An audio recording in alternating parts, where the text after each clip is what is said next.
Hello student. आज हम class 10 का वास्तविक संख्या का शेष भाग आपको बताने जा रहे हैं। पिछले वीडियो में आपको 1.2 तक बता दिए थे। आज हम 1.3 और 1.4 बतावेंगे। उससे पहले आप लोग ध्यान दीजिए क्या है 1.3 में। 1.3 में आप परिमेय संख्याओं का पूर्ण भ्रमण के बारे में अध्ययन करना है, यानी अपरिमेय संख्या के बारे में। अपरिमेय संख्या क्या होता है? वैसी संख्या जो p बटा q के रूप में नहीं होते हैं उसे हम अपरिमेय संख्या कहते हैं, जहां q does not equal to zero, यानी नीचे कभी हर जो होता है कभी जीरो नहीं होना चाहिए, क्योंकि अगर जीरो हो जाएगा किसी भी संख्या के नीचे अगर हर में जीरो रहता है तो उसका वैल्यू इनफिनाइट होता है, अपरिभाषित हो जाता है।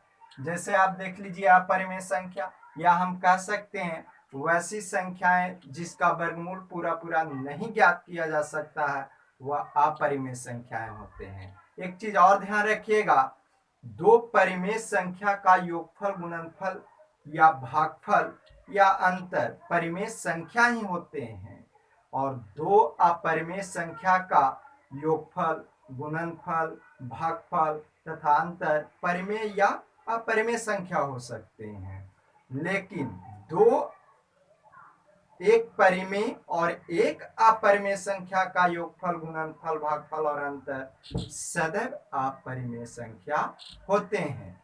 ये चीज आपको ऑब्जेक्टिव में कभी कभी पूछ देता है कंडीशन। अब ध्यान दीजिए अपरिमेय संख्या जैसे √2 पाई, यह एक ग्रीक शब्द है पाई, इसका वैल्यू जो होता है 22/7, वो अपरिमेय संख्या नहीं होता, वो परिमेय होते हैं। लेकिन पाई क्या है? एक अपरिमेय संख्या है। -√2/5, 2 + √5 2 परिमेय है, √3 एक अपरिमेय संख्या है। एक परिमेय और एक अपरिमेय संख्या अभी हम बताएं जुड़ता है तो क्या हो जाता है? अपरिमेय संख्या होता है। या गुना कर दें फिर भी, या 3.0 इस रूप में रहे जिसका भाग पूरा पूरा नहीं करता है, यानी करता ही जाता है, यानी लगातार उसमें कोई अंक, सेम अंक सिर्फ नहीं आना चाहिए। अगर रेकरिंग के रूप में आ जाता है यानी लगातार आता है, जैसे मान लीजिए कि 3.2222 लास्ट इस तरह आता है तो इसको हम लिखते हैं 3.2 के पावर रेकरिंग, तो ये क्या हो जाता है? परिमेय संख्या होते हैं। लेकिन डिजिट डिफरेंट रहता है, यानी अंक अलग अलग रहते हैं, तो वो क्या हो जाता है? अपरिमेय संख्या हो जाता है।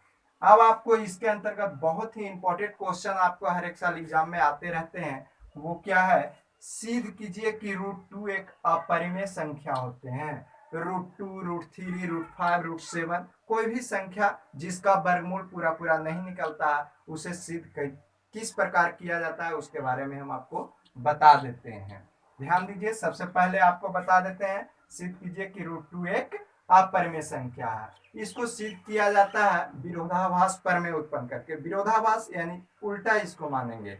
जैसे अपरिमेय संख्या सिद्ध करना है तो हम क्या करेंगे? परिमेय संख्या मानेंगे। जैसे देखिए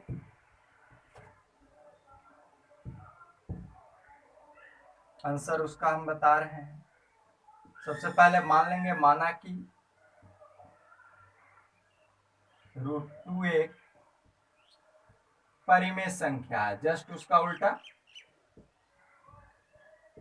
परिमेय संख्या है। तो परिमेय संख्या का आप लोग डिफिनेशन पढ़े हैं, वैसी संख्या जो p बटा q के रूप में होते हैं, इसलिए हम लिख सकते हैं √2 = p बटा q। p बटा q लिखेंगे जहां हम लिख सकते हैं q does not equal to zero and p और q सह गुणनखंड है, सह अभाज्य संख्या है। अब आप ध्यान दो, सहअभाज्य संख्या को प्राइम नंबर क्या होता है? यानी दो संख्याओं में सिर्फ उसका गुणनखंड एक ही उभयनिष्ठ होता है, उसके अलावा कोई भी अंक उसमें, यानी कोई भी गुणनखंड उसका उभयनिष्ठ नहीं होता है, तब उसे हम क्या कहेंगे? सहअभाज्य गुणनखंड। जैसे 7 और 11, ये क्या है? सहअभाज्य संख्या है, क्योंकि इसका सिर्फ दोनों का 1 ही एक ऐसा गुणनखंड है जो दोनों में मिलता है।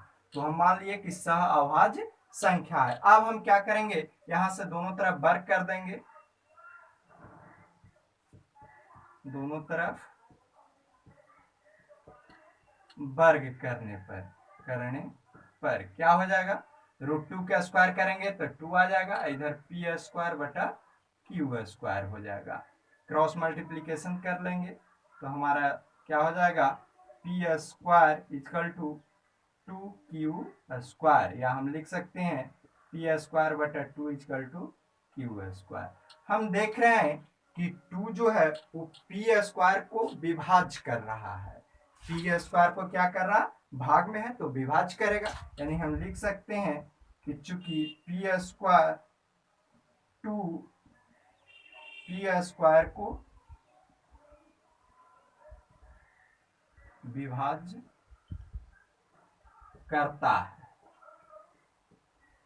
इसलिए 2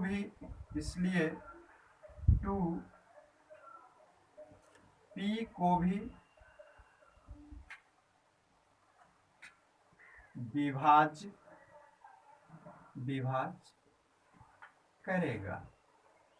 अब सोच रहा होगा, जैसे देख लीजिए अगर 4 को 2 से विभाज्य किया जाए तो 2 को भी 2 से विभाज्य करेगा, यानी 4 2 का स्क्वायर जो होता है उसको अगर 2 से विभाज्य हो जाता है तो सिर्फ 2 को भी हम 2 से क्या कर सकते हैं, विभाज्य कर सकते हैं। उसी प्रकार यहाँ जब 2 पी स्क्वायर को विभाज्य करता है तो 2 पी को भी विभाज्य करेगा। इसी प्रकार पुनः हम मानेंगे आगे,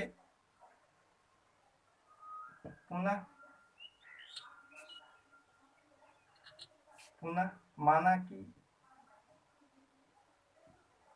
p बराबर 2k कांस्टेंट, ये कोई अंक कांस्टेंट हम मान लेंगे, है ना, p बराबर 2k, जितना यहाँ अंक दिया रहता है उतना, और k कोई कांस्टेंट है, k की जगह m n कुछ भी हम लिख सकते हैं, उससे हमें कोई दिक्कत नहीं होगा।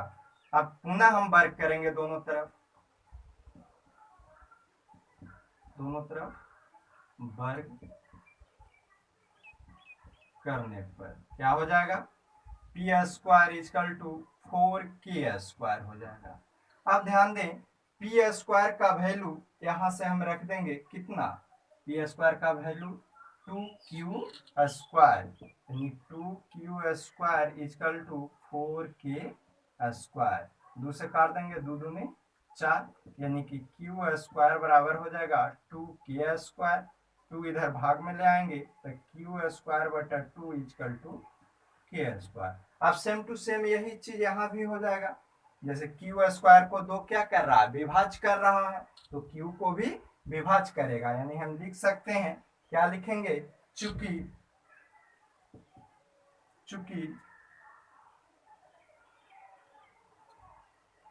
क्यू स्क्वायर को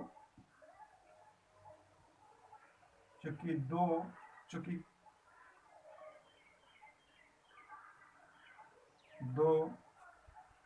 क्यू स्क्वायर को विभाज्य करता है, इसलिए 2q को भी विभाज्य करेगा। अब ध्यान दीजिए, अब इससे यहां से हमें क्या स्पष्ट हो रहा है, यहां हम कहें कि सभाज्य संख्या है p और q, लेकिन यहाँ क्या हो रहा है, 2 से p भी विभाज्य है और 2 से q भी विभाज्य है, और जब कोई संख्या किसी अंक से विभाज्य हो जाता है तो वह जो अंक से विभाज्य होता है वह अंक जो होता है उस संख्या का एक गुणनखंड होता है, और जब गुणनखंड होगा तो सभाज्य संख्या नहीं होगा, अतः हमें क्या होगा, जो हम माने हैं वो हमारा कल्पना गलत हो जाएगा, इसलिए यह परिमेय नहीं हो सकता है, क्या हो जाएगा, अपरिमेय संख्या होगा। तो हम लैंग्वेज बना के लिख सकते हैं, क्या लिखेंगे,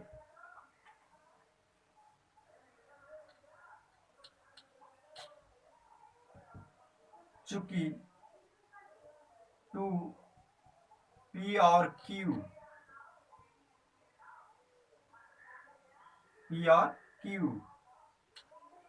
को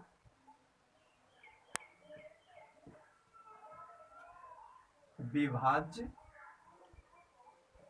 करता है, क्योंकि 2 P और Q को विभाज्य करता है, अतः P और Q सह अभाज्य संख्या नहीं होगा, सहअभाज्य संख्या नहीं होगा। इसलिए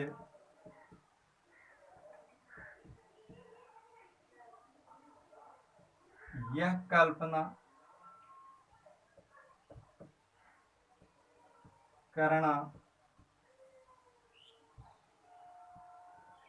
गलत है कि √2 एक परिमेय संख्या है, परिमेय संख्या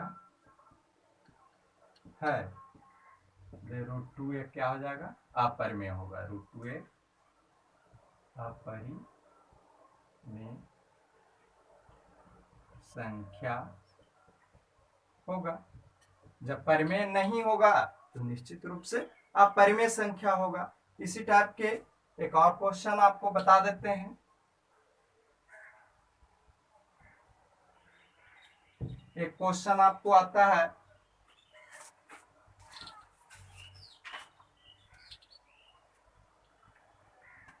जैसे देख लीजिए एग्जाम्पल, जैसे सिद्ध करना हो कि 5 - √3, 5 - √3 एक अपरिमेय संख्या है।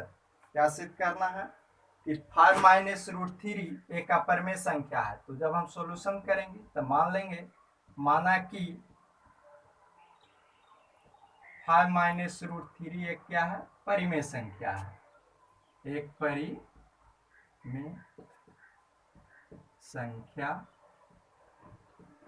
है, एक परिमेय। अभी हम बताएं जस्ट उल्टा, यानी विरोधाभास करते हैं इसमें। इसलिए क्या हो जाएगा, P/Q = 5 - √3। अब हम क्या करेंगे, 5 इधर ले आएंगे तो P/Q प्लस में है, इधर आएगा -5, ये -√3 रह जाएगा। यहाँ हम Q एलसीएम भी ले सकते हैं, Q एलसीएम लेंगे तो P -5Q हो जाएगा, बटा 1 करके एलसीएम ले लेंगे, -√3। अब ध्यान दीजिए, ये एक परिमेय संख्या है और ये एक क्या है, अपरिमेय संख्या है। जब ये परिमेय संख्या है, ये भी आपका क्या हो जाएगा, दोनों बराबर है, इसलिए परिमेय और परिमेय हो सकता है। लेकिन वास्तविक में ये एक परिमेय संख्या और ये क्या है, अपरिमेय संख्या है। इसलिए यह कल्पना करना गलत है, यह कल्पना करना गलत है कि 5 - √3 ये क्या है, परिमेय संख्या है। इसलिए यह एक क्या हो जाएगा, अपरिमेय संख्या हो जाएगा। अब ध्यान दीजिए, लिख देंगे, चूंकि P - 5Q/Q एक परिमेय संख्या है, एक परिमेय संख्या है, एक परिमेय संख्या है, तथा -√3 एक अपरिमेय संख्या है, अपरिमेय संख्या है। इसलिए अतः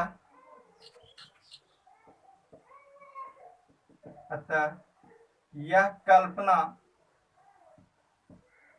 कल्पना करना गलत है कि 5 - √3 एक परिमेय संख्या है, एक परिमेय संख्या है। इसलिए क्या हो जाएगा, यह परिमेय संख्या होगा, यह अपरिमेय संख्या होगा, यह अपरिमेय संख्या होगा। विरोधाभास उत्पन्न हो जाएगा। यहाँ जब एक परिमेय आ जाएगा और एक अपरिमेय, तो क्या हो जाएगा, विरोधाभास उत्पन्न हो जाएगा। इसलिए यह मानना गलत हो जाएगा कि एक परिमेय संख्या है। जब परिमेय नहीं होंगे तो क्या हो जाएगा, अपरिमेय संख्या हो जाएगा। यही आपका 2 टाइप के क्वेश्चन था एक्सरसाइज 1.3 में, आप इसको बना लीजिएगा। अब आप लोग एक्सरसाइज वास्तविक संख्या का लास्ट एक्सरसाइज 1.4 के बारे में आपको बता देते हैं। उसमें आपको क्या पढ़ना है परिमेय संख्या और उनका दशमलव प्रसार, यानी परिमेय संख्या का दशमलव प्रसार किस प्रकार किया जाता है उसके बारे में आपको पढ़ना है। परिमेय संख्या का दशमलव प्रसार दो तरह से होता है, एक शांत दशमलव प्रसार होता है और एक अशांत दशमलव प्रसार होता है। शांत दशमलव प्रसार का आप सानी भी बोलते हैं, अशांत को अनवसानी बोलते हैं। अब इसका कंडीशन क्या होता है, ऐसे तो शांत और अशांत जो है वो उसके बारे में भाग यानी विभाजन विधि से यानी भाग देकर हम पता कर सकते हैं कि कौन शांत है और कौन अशांत है। यदि हम भाग दें और भाग देने पर दशमलव के 4 अंकों तक पूर्णतः विभाजित हो जाता है तो वह संख्या यानी वह परिमेय संख्या शांत होते हैं, और जो 4 अंकों तक यानी दशमलव के बाद 4 अंकों तक नहीं विभाज होता है वो क्या होता है, अशांत दशमलव प्रसार होता है। लेकिन क्लास 10 में आपको पढ़ना है बिना विभाज्य की प्रक्रिया यानी बिना भाग दिए हुए पता करना है कि यह शांत है या अशांत। तो उसके लिए आपको ये कंडीशन याद रखना होगा, क्या, यदि किसी परिमेय संख्या के हर का अभाज्य गुणनखंड 2 के पावर n और 5 के पावर m के रूप में या सिर्फ 2 के पावर n या सिर्फ 5 के पावर m के रूप में होता है तो वह परिमेय संख्या शांत होता है, परंतु इसके अतिरिक्त दूसरे अंक आने पर वह संख्या क्या हो जाता है, अशांत होता है। यानी किसी भी परिमेय संख्या के हर का अभाज्य गुणनखंड अगर तोड़ दें और अभाज्य गुणनखंड सिर्फ 2 के रूप में रहे, सिर्फ 5 के रूप में रहे या 2 और 5 दोनों के रूप में रहता है तो वो शांत दशमलव प्रसार होता है। और यदि 2 और 5 के अतिरिक्त यदि और कोई अंक दूसरा आ जाता है जैसे 3, 7 इस टाइप से अगर दूसरा अंक आ जाते हैं तो वो क्या हो जाता है, अशांत दशमलव प्रसार। जैसे आप एग्जाम्पल यहाँ देख लीजिए, पहला एग्जाम्पल जैसे दिया हो 7/8, दूसरा एग्जाम्पल आप देख लीजिए 9/25, तीसरा देख लीजिए 7/50, चौथा आप देख लीजिए दिया हो 5/12। ये एग्जाम्पल है। हम हर का अभाज्य गुणनखंड तोड़ेंगे, जैसे 8 को तोड़ेंगे तो लिख देंगे 2 गुने 2 गुने 2 9, 25 को लिखेंगे 5 गुने 5 7, 50 को लिखेंगे 2 गुने 5 गुने 5, 12 को लिखेंगे 2 क्रॉस 2 क्रॉस 3। इस प्रकार इसका हम क्या किए, हर सभी परिमेय संख्या के हर का अभाज्य गुणनखंड निकाल लिए। अब ध्यान दीजिए, अब क्या करेंगे, इसको हम पावर रूप में भी लिख सकते हैं, जैसे हम बताए थे पिछला वीडियो में 7/2 के पावर 3 लिख सकते हैं, 9 इसको 5 के पावर 2, 2 5 है इसलिए 2 कर दें, यहाँ 2 3 है इसलिए 2 के पावर 3, 7 यहाँ हम लिख सकते हैं 2 गुने 5 के पावर 2 और यहाँ हम लिख सकते हैं 5 2 के पावर 2 क्रॉस 3। अब ध्यान दें ये क्या है, यहाँ आप ध्यान दीजिए ये सिर्फ इसका अभाज्य गुणनखंड 2 के रूप में है, इसका सिर्फ 5 के रूप में है, इसमें 2 और 5 दोनों है, सिर्फ 2 के रूप में रहेगा तो शांत हो जाएगा, सिर्फ 5 के रूप में भी रहेगा तो शांत दशमलव प्रसार होगा, और जिसमें 2 और 5 दोनों रहेगा वो भी शांत होगा। लेकिन इसमें 2 और 5 के अतिरिक्त एक 3 आ गया है इसलिए क्या हो जाएगा, अशांत दशमलव प्रसार होगा। ये क्या आपका हो जाएगा, अशांत दशमलव प्रसार हो जाएगा। आपका एक्सरसाइज 1.4 में सब यही करना है, आपका दिया हुआ कह रहा बिना लंबी विभाजन प्रक्रिया यानी बिना भाग किए हुए सिर्फ इस रूप में हम क्या करेंगे, बताना है कि कौन दशमलव प्रसार शांत है और कौन अशांत, शांत आवर्ती या अशांत आवर्ती भी इसको हम बोलते हैं, है ना। तो जो इस कंडीशन को फॉलो करेगा वो शांत हो जाएगा, जो इस कंडीशन को फॉलो नहीं करेगा वो क्या हो जाएगा, अशांत हो जाएगा। आप लोग से हमें पूर्ण भरोसा है, पूर्ण विश्वास है कि आपसे एक्सरसाइज 1.4 बन जाएगा, और 1.3 के बारे में भी आपको बता दिए वो भी आप बन जाएगा और बता भी दिए हैं क्वेश्चन। अब अगले टॉपिक हम न्यू टॉपिक चालू करेंगे अगला वीडियो में। तब तक हमारे चैनल को देखते रहिए, सब्सक्राइब करिए तथा लाइक जरूर करिएगा। थैंक्स।